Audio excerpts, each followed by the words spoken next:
Season వ్యాధుల పట్ల ప్రజలు అప్రమత్తంగా ఉండాలని చెల్లూరు డాక్టర్ శ్రీ కీర్తన తెలిపారు. వీణవంక మండలంలోని చెల్లూరు ప్రాథమిక ఆరోగ్య కేంద్రంలో డాక్టర్ శ్రీ కీర్తన మాట్లాడుతూ వర్షాకాలం ప్రారంభమై నెల రోజులు గడుస్తోంది. కావున దోమల నివారణ ఎక్కువగా ఉంటుంది. ప్రతి మంగళవారం, శుక్రవారం, ఫ్రైడే అనేది పాటించాలని, ఆ 2 రోజులే కాకుండా మామూలుగా ఎప్పటికీ ఫ్రైడే పాటించాలి. ముఖ్యంగా నీరు అనేది నిల్వ ఉండకుండా చూసుకోవాలి.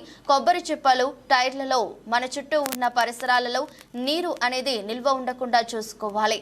పెద్ద పెద్ద నీటి కుంటలు ఉంటే అందులో ఆయిల్ బాల్స్ వేయాలి. ఎవరికైనా జ్వరం వచ్చినట్లయితే మన చెల్లూరు ప్రాథమిక ఆరోగ్య కేంద్రంలో డెంగ్యూ, మలేరియా టెస్టులు చేయడం జరుగుతుంది. దీనిని అందరూ ఉపయోగించుకోవాలని డాక్టర్ శ్రీ కీర్తన తెలిపారు. ఈ వర్షాకాలంలో మనకి దోమలు అనేటివి ఎక్కువ విజృంభిస్తున్నాయి కాబట్టి వాటిని నివారించుటకు మనం ప్రతి వారం మంగళవారమును, శుక్రవారం డ్రై డే అనేది పాటించాలి. ఆ 2 రోజులే కాకుండా మామూలుగా వర్షం పడిన తెల్లారి కూడా డ్రై డే పాటించాలి. మనకి నీరు నిల్వ ఉండకుండా ఇంటి చుట్టుపక్కల మొత్తం నీరు నిల్వ ఉండకుండా చూసుకోవాలి. అంటే కొబ్బరి చిప్పలల్లో, టైర్లలో, లేకపోతే ఏదైనా కుండీలలో నీరు నిల్వ ఉంటే మనం వాటిని పారవేయాలి. పెద్ద పెద్ద నీటి గుంటలు ఉంటే వాటిలో ఆయిల్ బాల్స్ వేయడం అలాంటివి చేయాలి.